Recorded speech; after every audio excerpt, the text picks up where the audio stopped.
There are decisions that look like money from the outside and feel like destiny from the inside. Cristiano Ronaldo's move to Saudi Arabia was one of those crossroads where contract digits and cultural gravity met at the same table. Headlines shouted about a record deal, but the deeper story is about control, legacy, and a new map for a superstar who refused to let the calendar write his ending. The break with Manchester United in late 2022 set the stage. The club was rebuilding under a new vision, his minutes were shrinking, and the relationship frayed after a blunt interview.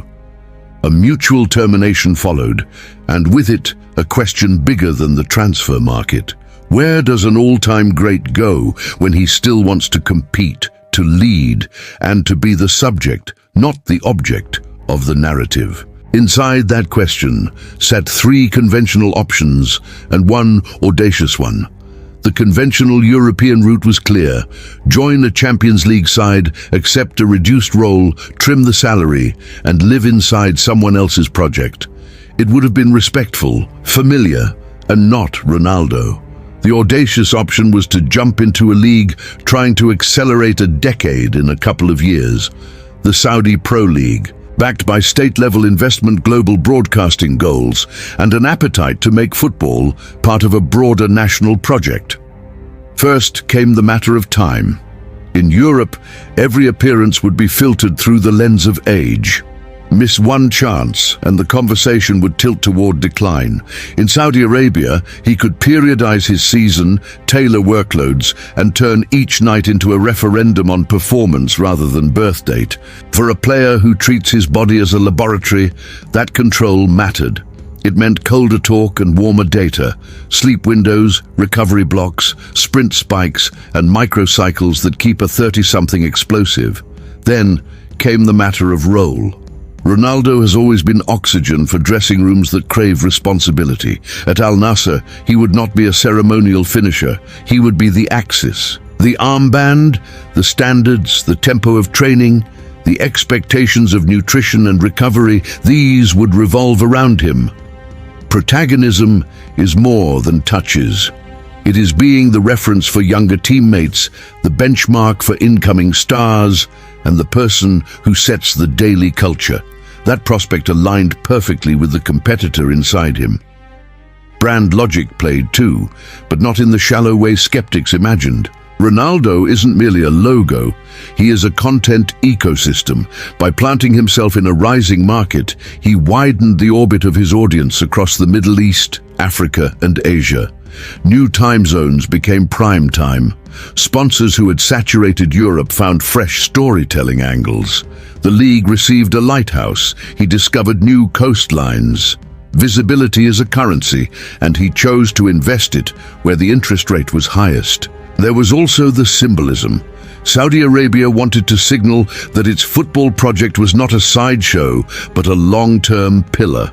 One signing, if it was the right signing, could compress years of credibility into months. Ronaldo understood the power of firsts. First teenager in a generation to take over Old Trafford nights, record Galactico at Real Madrid. Now first megastar to make the Saudi leap and own it. Being first is a story no one else can tell. Family calculus mattered in quiet ways. Life inside the European fishbowl had become a surveillance loop. In Riyadh, he could trade some chaos for structure. Controlled environments, privacy, predictable logistics, and schools prepared for international families. For a parent, routine is performance. Fewer external fires mean more internal bandwidth for training, recovery, and presence at home. On the pitch, challenge never disappears. It shapeshifts. The league is less congested than a European calendar, but asks different things of the body: heat management, travel rhythm, and frequent low blocks that demand patience, timing, and variety. Ronaldo leaned into craft. He sharpened first-touch finishes, tightened box movement, and turned the backpost run into a weekly thesis. He mentored teammates on spacing and pressing cues. The result was a translation of elite habits into a new context without dilution. Off the pitch, the multiplier effect was immediate. Ticket demand surged. Broadcast deals grew teeth, stadiums filled with children mimicking his Sioux and parents buying yellow shirts. Rivals responded with signings of their own, and recruitment waves pulled European staffers, analysts, physios, nutritionists into the region. One iconic professional can bend an ecosystem, a relentless one can rewire it. Critics argued the obvious lines: weaker league, softer nights, cash grab. He answered in the language he has always spoken: availability, production, silverware, and standards. He didn't deny the financial dimension, he reframed it. Compensation wasn't the story. It was the leverage that allowed the story to be bigger than one club's form.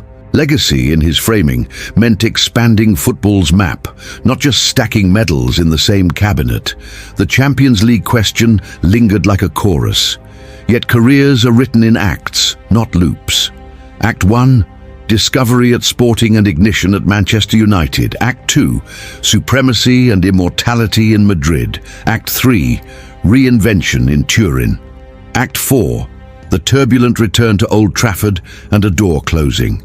The Saudi chapter was not exile, it was Act 5, internationalization of influence. After you have climbed the highest mountain, the next climb does not have to be taller, it has to be new. There was a strategic media angle too, narrative sovereignty. In Europe, the story around him had been outsourced to weekly panels, forever asking whether the end had arrived. In Riyadh, he took back the pen.